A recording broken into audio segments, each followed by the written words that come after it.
Hi, friends, and welcome to the Making Spaces podcast, a podcast about making space for yourself and others, both literally and figuratively. I'm Sarah, and this is my co-host, Josephine Jimenez. And we are so excited today to welcome to our show. Josie, give the background and introduce our wonderful guest. Okay, friends, today we have Natalie Reed. I know her from mutual friends. We both went to Ireland at different points in our lives and met the same people. Funny. I love Ireland. But she is a registered dietitian and a PhD student in global health promotion, as well as an amazing photographer, just to round out, everything. Hi, Natalie. Hi, thanks guys for having me. It's so good to have you here, Natalie. The question we always ask, just as space makers, whether it's a literal space or a figurative space, the question we ask people is, what is one of your favorite spaces and then why? Yeah, so actually just like my home, it's so funny because I used to hate being home, and I think, I used to live by myself, but ever since I got married, my husband and I have definitely really created our home to where we just love being here. So yeah, my home. I'm having a little bit of plant envy. For those who are listening to the podcast and watching the YouTube channel, first of all, go watch the YouTube channel. There's if you've ever wondered who these voices are and what everyone looks like. And you can also watch Josie do her laundry, because in the back you can usually see Josie's laundry. But you've got this fantastic plant in the back. I have that. What is that plant called? Because I have a little tiny fiddle one. tree, right? It's a fiddle leaf fig. Yeah. I recently murdered one, but I do have one that's growing. Yeah, they're hard to keep happy. I heard that they like direct sunlight though, so I've been trying to keep him by the window. But yeah, mine's dying currently right there. Okay, good to know. Guys, you're making me feel so much better. Natalie, you are someone who works with folks from what Josie has helped me understand, to just sort of appreciate food as a source of nutrition, and not the way that we eat to fuel our body versus trying to make our body fit into certain spaces or certain understandings of ourselves. And so we kind of wanted to talk, this whole conversation came out of one of our last guests. We were speaking with her, and all of a sudden one of the things we talked about in making space was making space for folks who are of different sizes, and understanding the fat community. And I'll give the disclaimer that I am a recovering someone who in college had pretty disordered eating and continued to have what we would call sort of disordered body understandings. And so it's this great conversation that I think keeps coming up. And so Josie and I were like, we should have someone who maybe, I don't know, knows what they're talking about, not just someone who has experience. So can you talk a little bit about your work and how that relates to kind of making space for people? Yeah, of course. So I do own my own private practice, and I practice both from a holistic mindset, but also from an intuitive eating, all-inclusive mindset. So I definitely agree with you in that. And it's kind of the way, thankfully, I feel like the trend is going right now, is to be all inclusive of all body sizes, which is great because, of course, in the past, it hasn't been that way. So thankfully, I feel like our world is possibly starting to go the right direction, but we still got a lot of work to do. So, but it is very closely tied to something called intuitive eating and healthy at every size, or HAES. So healthy at every size is literally just the idea that literally no matter what size you are, whether it's, stick thin or maybe on the larger end of the spectrum, that you can still be a healthy person.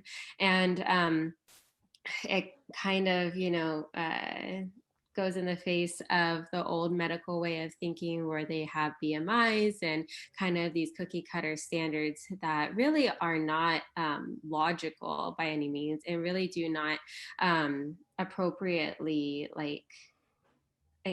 include everyone from different ethnicities. It's the typical white Swedish man, I believe, made up the BMI standard in the first place. So it doesn't really give a good idea at all of any measurement of health.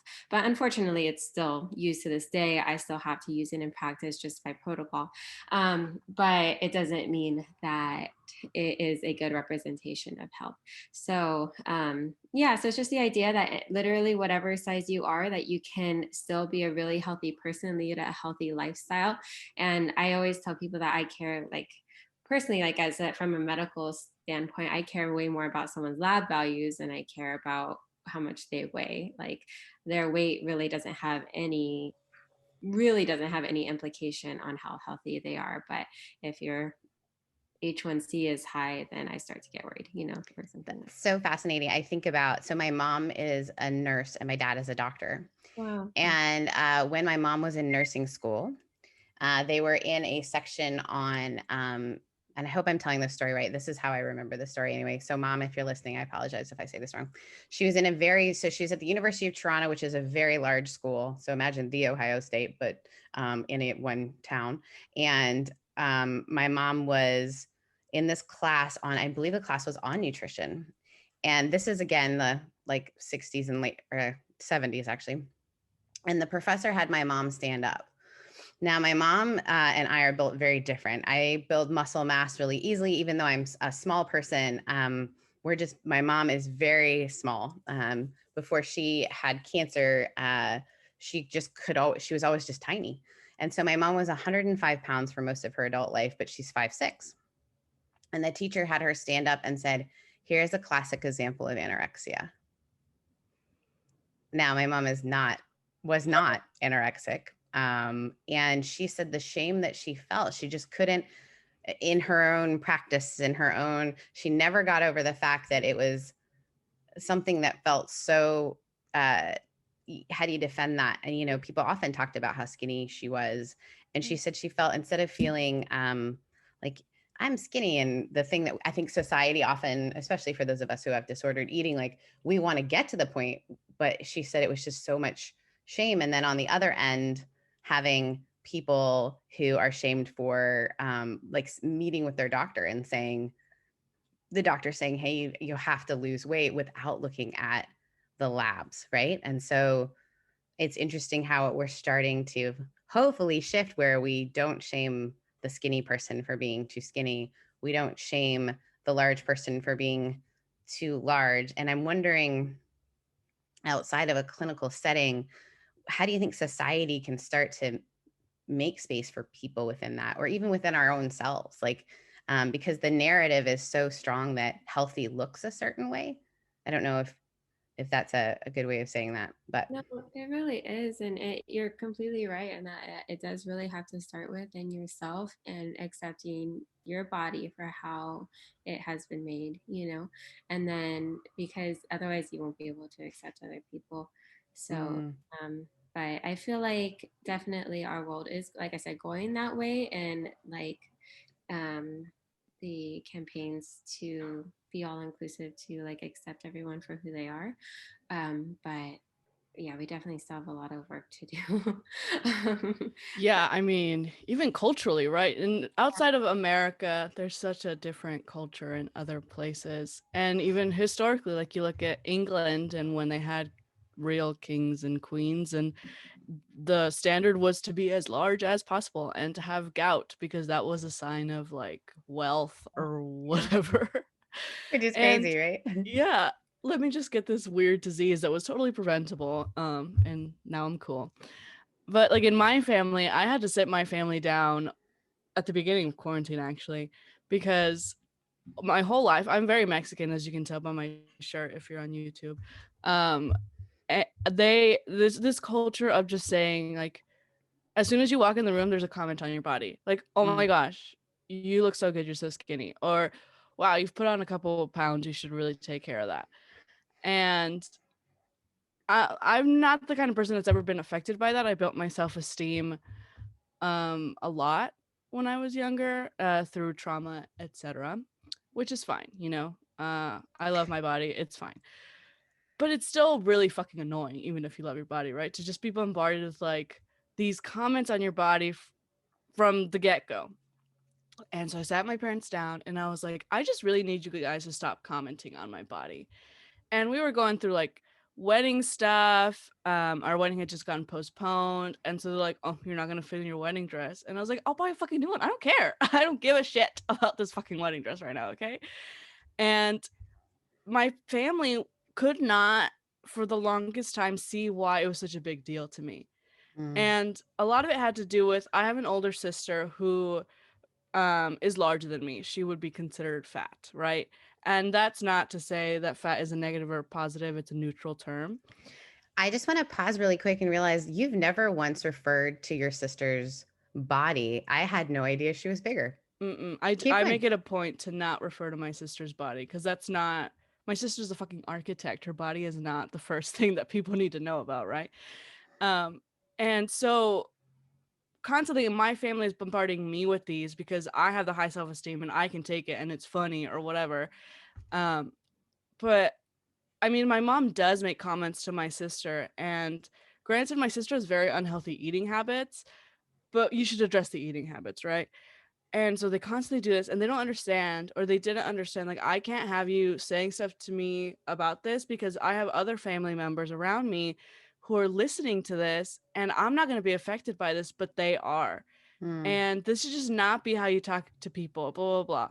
And it ended up being like this whole fight, which it shouldn't have to be, right? I should just be able to ask my parents to not comment on my body because it doesn't make me feel good in whatever way that is, right? But people are so stuck on their ideas of how they refer to people. Even still, my mom was like, that girl's fat. She should not be wearing that as they walk down the Oof. street, right? Very cultural. I have a long way to go on that side of the family. It's fine. But, and I think that's part of the problem is that people are not willing to change their views on what is beautiful, Yeah. right? Which, Natalie, I think you have an interesting perspective on also as a photographer, as somebody who photographs all types of people all the time.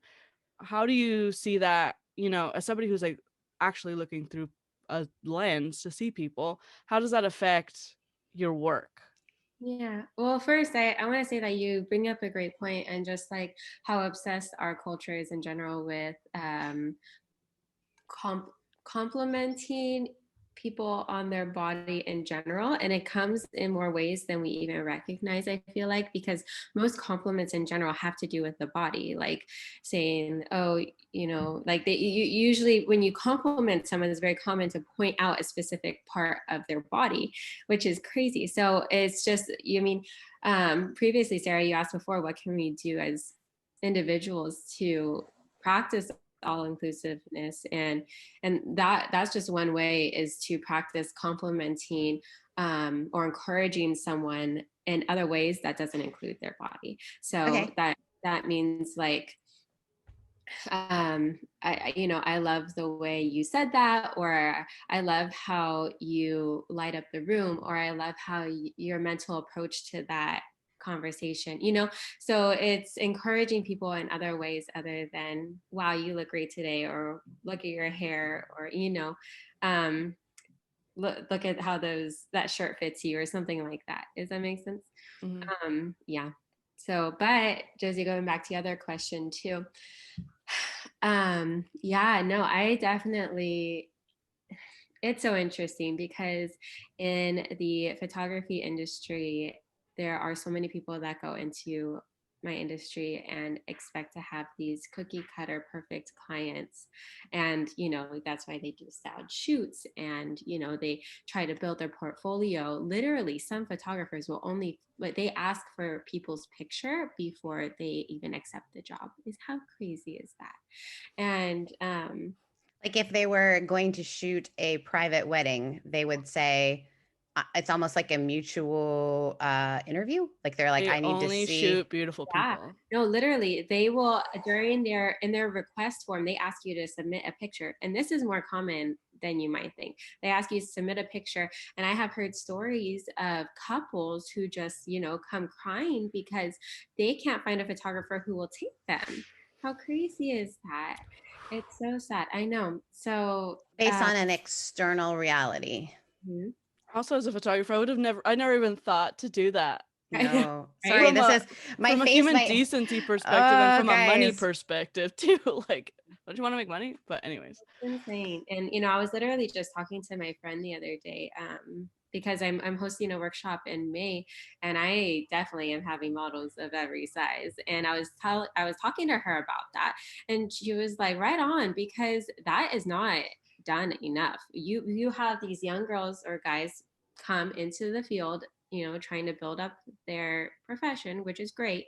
But again, they expect all of their clients thereafter that come to them to be these quote unquote perfect, people, whatever that is, means to their societal standards. And that's just not reality. And so instead, as photographer, like you said, Josie, like we should like just look at it from a different perspective, and that we are there to capture their moments, we are there to capture their joy.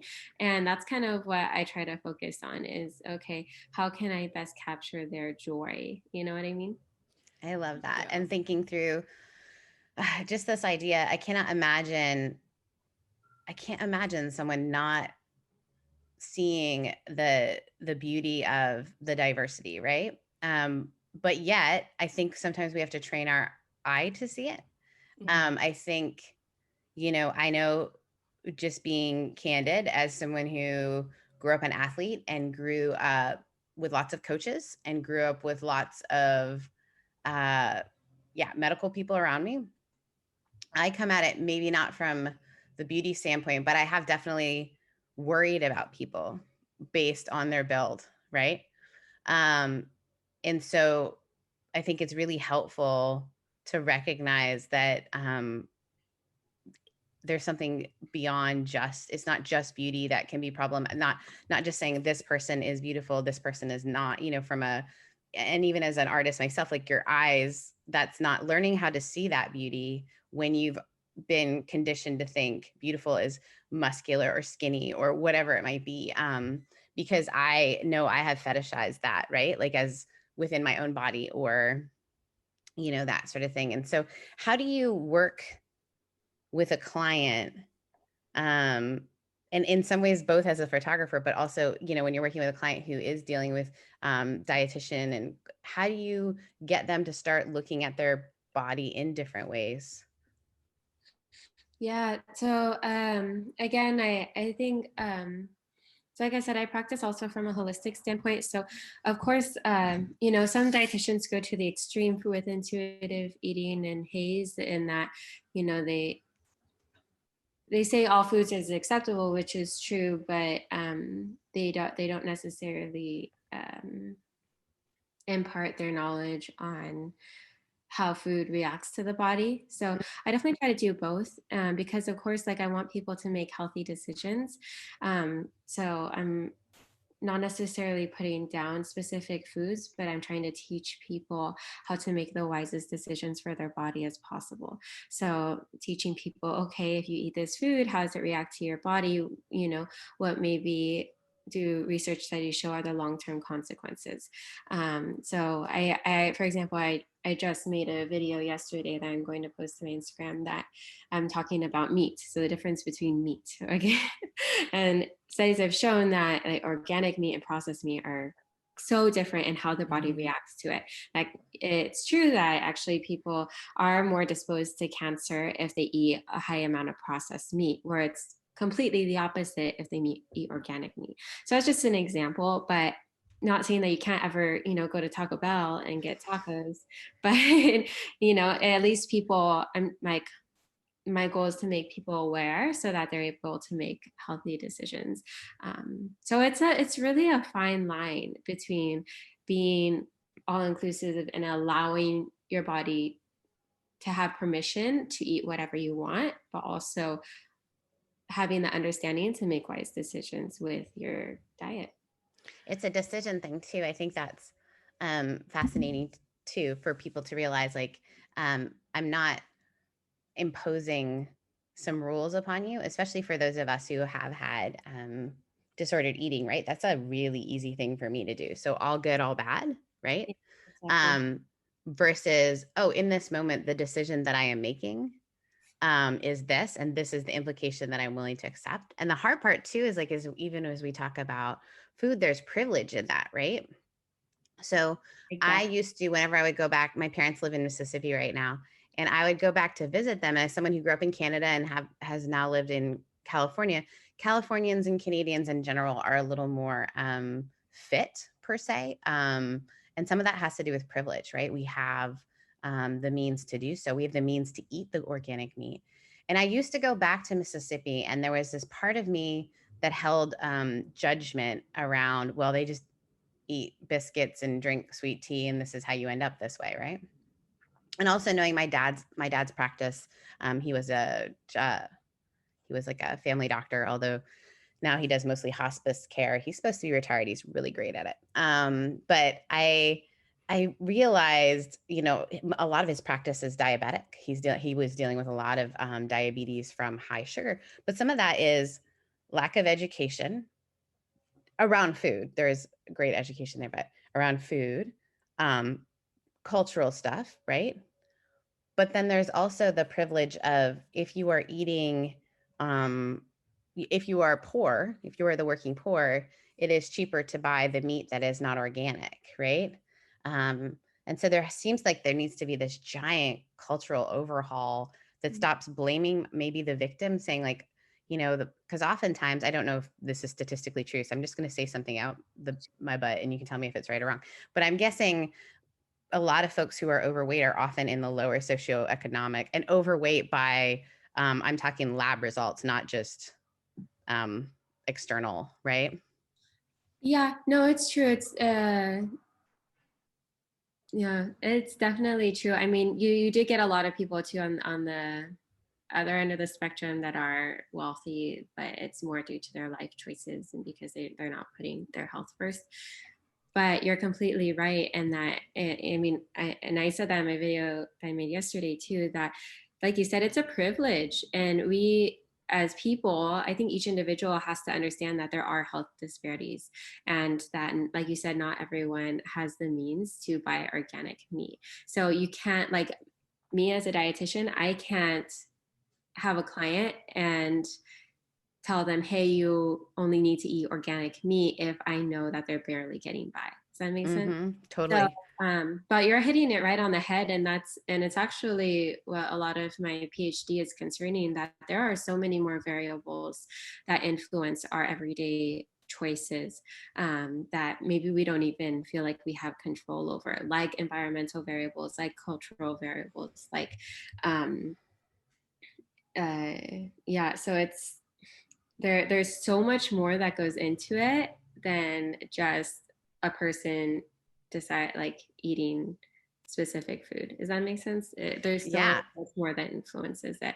And like you said, it's really important to educate people on this, because that helps in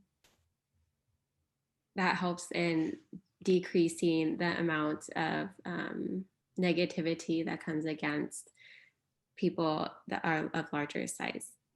Yeah. And or of small size too. I think that's the piece that I had never, I'm also just, sometimes thoughts just pop in my head, but I was thinking my best friend in high school, she was tiny and still is. I mean, had 2 kids and is tiny. And she was running and had a car pull her over and say to her, like, look, you need to get help. You need to get help. You're obviously anorexic and you need to get help. And she was just like, I'm not, like, and that actually, again, devastated her. Whereas I think a lot of my larger friends, I hate to say it, I was so used to them hearing publicly how people felt about them. Right. And I think you're absolutely right. If we don't kind of get the message out there of this idea of body diversity and health range diversity, it's almost like it's the assumptions that our brains make, right? Our brains are always trying to make meaning out of everything we see. And when we start labeling good and bad, Yeah. and it happens, I think, in the dressing room, but it also happens in the street, like where Josie's family. Josie, I'm so sorry to hear that you had to sit your own family down and say, stop commenting on my body. I mean, that is but I think about little kids, right? Do I? Yeah. Good for you for doing that. Like that's what brings social change, is like it's just education. It really is. It's Yeah. because people really don't understand the implications that those small comments have. But I really also do encourage people if they want to learn more. There's a cool campaign going on right now. It's called the Bigger Picture campaign, or the big. Let me see. It's called the Bigger Picture. Oh, it's just the biggerpicture.org. But Ooh, we'll put the link to that. yeah, it has a lot of videos about how culture directly affects what people eat, and specifically diabetes, and then it goes through actual individuals' lives through spoken word. So anyway. Whoa. I love that. I I think love that. another thing that I've noticed being on social media, unfortunately, part of the game, right? I think we need to start holding people accountable for the shit that they do. Like all these influencers that they're stupid, what is like the tummy teas that don't work, they're just diuretics or laxatives or whatever. And these like supermodels, right? Who are like, oh, look at me eating this cheeseburger. Meanwhile, you know that they're over here on the other side of anorexia, probably working out to a degree that is so unhealthy. And, or like other people, right? Normal people that do that, where they attribute, like, I can have this cheeseburger if I run a marathon later, if I burn off those calories, which is equally as bad for your body, I think, as, not eating enough, because you're essentially doing the same thing. You're not fueling your body with enough nutrients because you think whatever, calorie counting, whatever. So I think like holding people accountable on social media, like I can't tell you how fucking tired I am of skinny people telling me to love my body. Because like I get it, it's easy for you to love your body because Except maybe it's not, Josie. Like I want to push back a little bit. Like me telling people to love their body, I think some people would say, how dare you? It must be easy to love your body, but they don't know the years of therapy it's taken me to say that. Right, but like from a societal standpoint, Yeah. like I understand like people have their own struggles and that's like totally valid, but is that the voice we need to hear from at this point in time? Like there's a lot of skinny people telling us to love our bodies, but it's not relatable to those of us who are not a size 2 or whatever. Because like, yeah, it's just like this shift, because it is kind of a privilege. Like people that are smaller have a privilege of in society already, no matter how they got there, unfortunately. Like they have this privilege of being seen as beautiful and valid and worthy and healthy, whereas the rest of us, for societal reasons, just don't have that same privilege because we have different body genetics, because I'm like, even like feeling my bones, I'm like, this is not a body that would ever be a size 0. Like I don't think my bones would ever fit that way. I don't think my bones would fit in it. Like I feel my bones are like right there.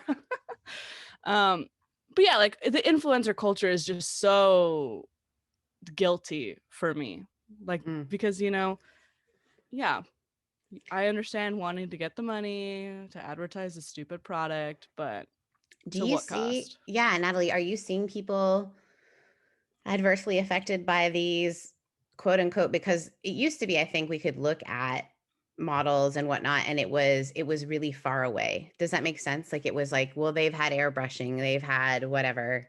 It's a far enough thing that I don't feel like I have to as much reach that mean. So like I was right during the like Kate Moss phase is when I was kind of in middle school, right? So those were the images that I was seeing, or I guess high school. Those were the images that I was seeing, but it felt really far away. Whereas I feel like what Josie's speaking to, I think, is a little bit like these are actual people.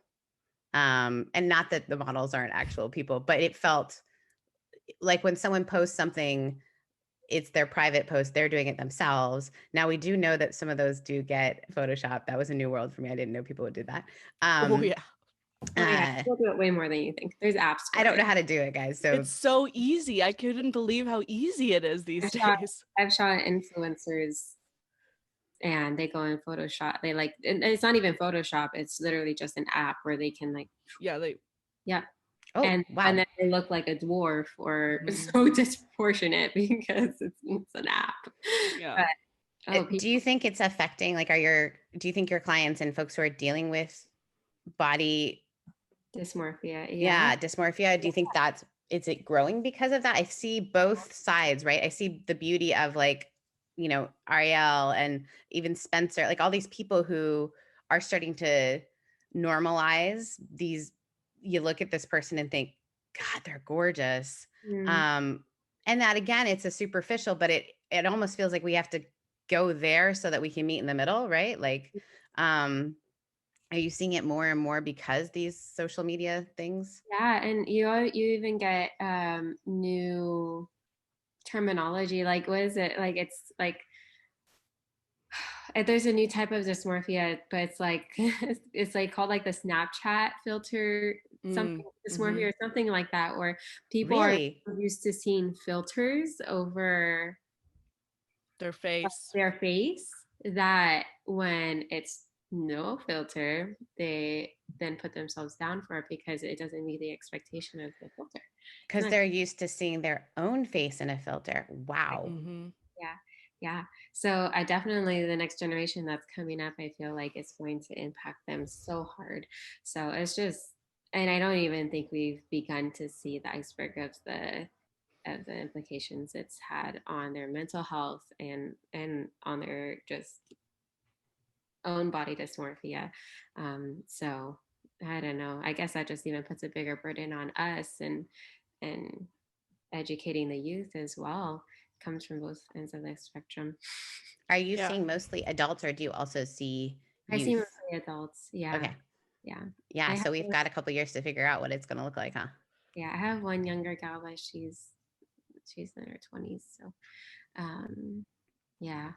So oh man. It's Yeah. such a shift, even as I love this idea that you're both a photographer and a professional in this realm, because I think one of the photographer I work with, um, whenever I'm doing like photo shoots for headshots or whatever, she doesn't alter my body in Photoshop.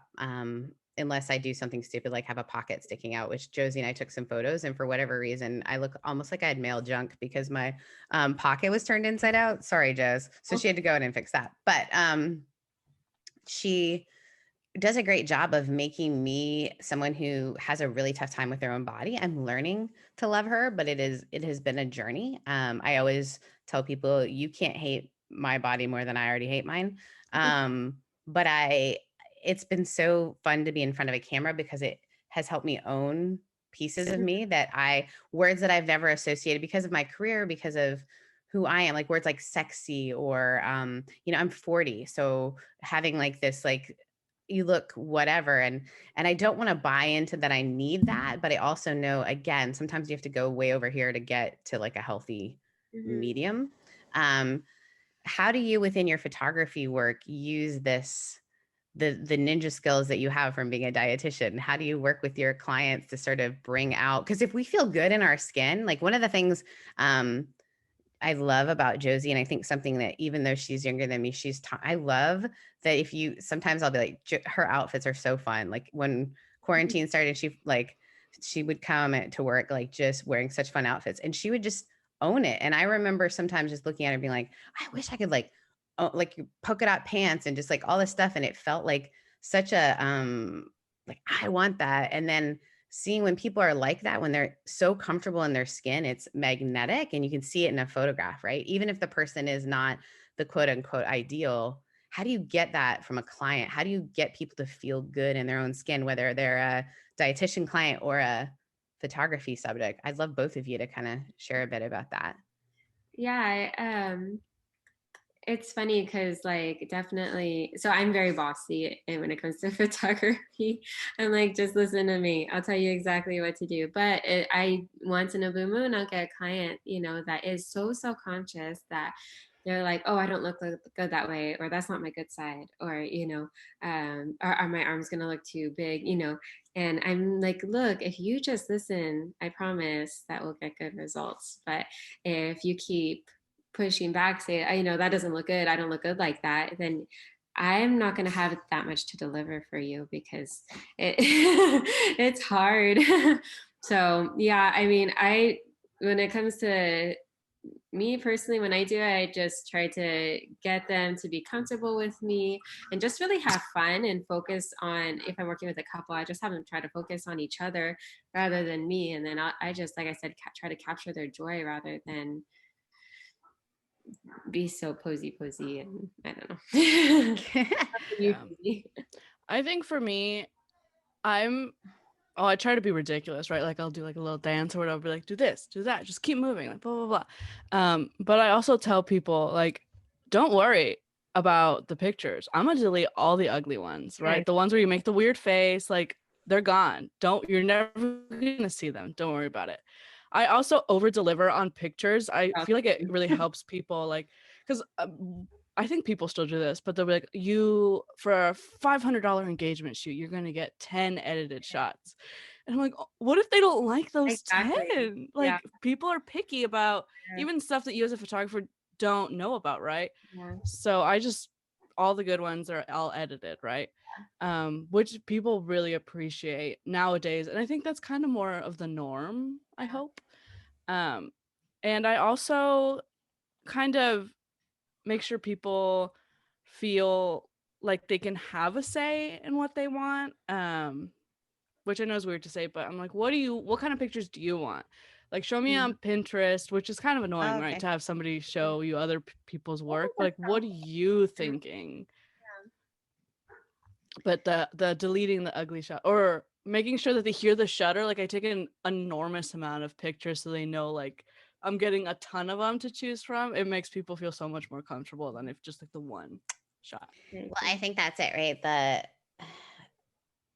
The one shot, I got to get the perfect look. I have to pose the thing. I have to, giving kind of the behind the scenes that, like, for that one photo, there was 300 taken, whatever it might be. And I would love I mean, we could talk forever about all this stuff, but I think there is this powerful connection between seeing the behind the scenes in a way that also isn't edited and curated. And, I talked to a photographer who told me, like, he actually tells brides, you don't want to hire me if you want someone to Photoshop your body, because I'm not going to do it. I don't do that. Yeah, a lot of people, that's definitely a thing right now too in the photography realm. Like, a lot of people are completely against any sort of body manipulation, because they want to show people as natural as they can, which is great. I think it's great. That's more how I function as well. But I also have a close friend, and she uses Photoshop all the time in manipulating stuff. So yeah, I mean, I'll take away zits. I'll do like, I have a cousin who recently we did a photo shoot and her shirt just crept up too much, so I like get rid of the tummy she doesn't want in her pictures. But I don't make people skinnier. My mom actually gets really upset with me when I take pictures of her because she wants me to like make her into a Barbie doll, and I'm like, I don't do that. I just tell her I don't know how to do that, which is a lie, but I don't know. Is it a conversation about helping people?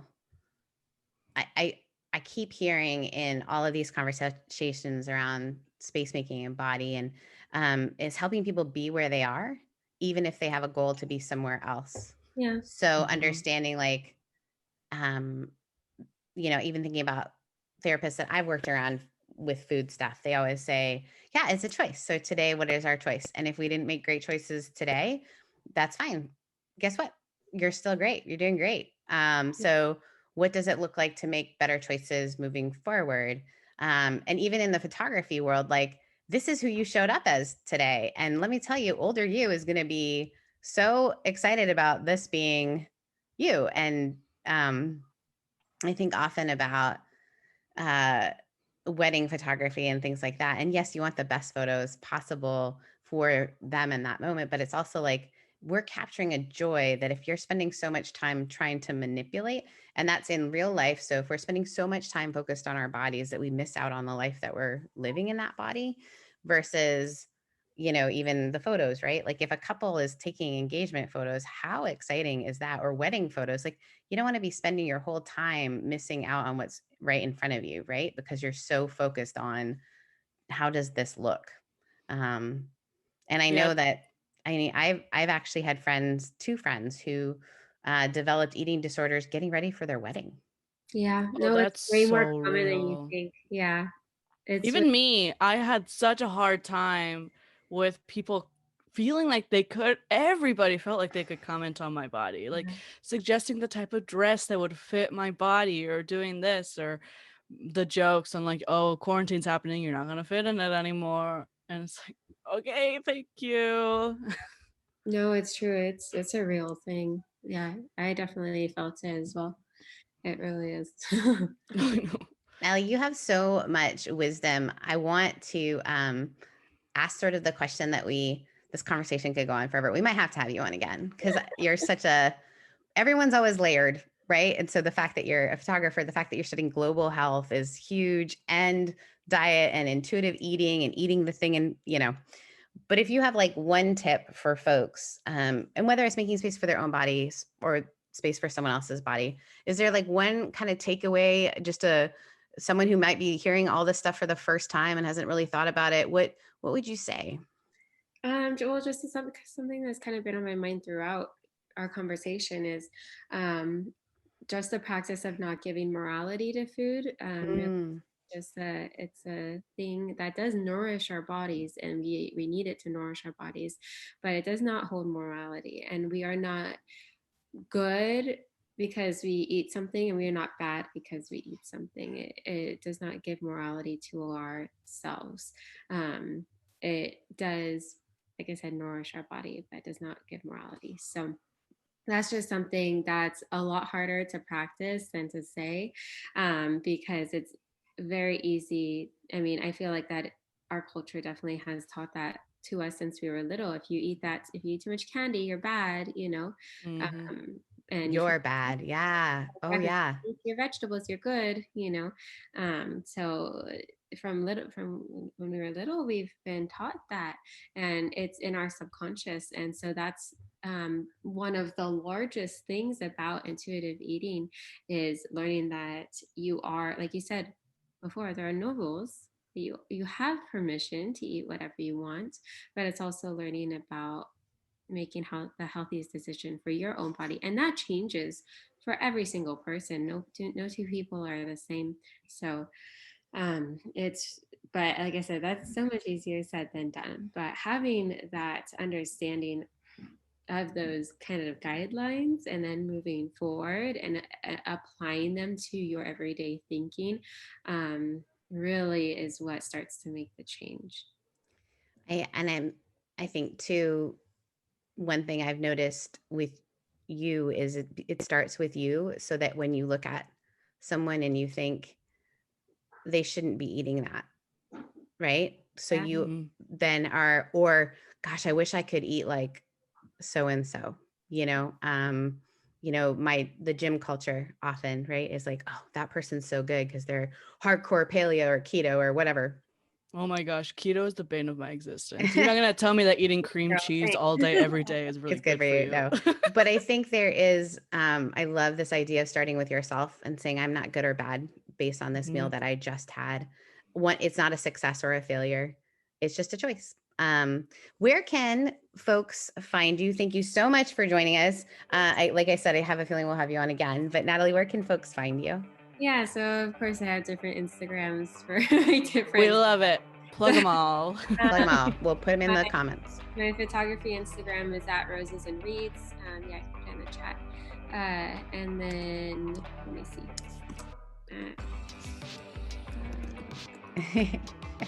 And then We're gonna get it right. My health Instagram is at Health and Heart. So that's the name of my LLC, Health and Heart. And I also have a website for each. So try to share as much knowledge as I can. Definitely school has been a lot this quarter, so unfortunately I haven't been able to share as much, but I have made more content this week. So, well, we can't wait to call you doctor. It'll be great. I know. I'll only refer to you as the doctor. Josie, where can folks find us? And if they do find us, subscribe, like, rate. Make sure you check out our YouTube, right? That's a really fun space that we're just growing. I know my YouTube channel, some of our fans came over to the other one. We post the actual videos of these conversations at our YouTube. That's just for just for this show. So where can people find us, Joes? You can find us on YouTube by searching Making Spaces Podcast. We're trying to get to 100 because YouTube is dumb about the URL situation. You have to have 100 subscribers, which is elitist, YouTube. But anyways, you can find us on Instagram at Making Spaces Podcast. You can head to our website where you'll find literally everything, makingspacespodcast.com. You can email us, I guess, if you want, makingspacespodcast@gmail.com. Yeah. Remember what Moira Rose from Schitt's Creek says, friends. Take naked pictures now because you're going to want them later. There you go. The other thing is we've joined a group of irreverent humans called the Irreverent Media Group. We are having an event that will, this podcast will be right before it. It is April 18th at 6 p.m. Pacific Standard Time. You're going to want to join us. So if you're hearing this podcast before that, just get ready for some spoilers, some great people. Talk about body image people. Man, these people are having great conversations all around that. So thank you so much for joining us. Join us next week where we will be saving a space for you. Bye. I'm going to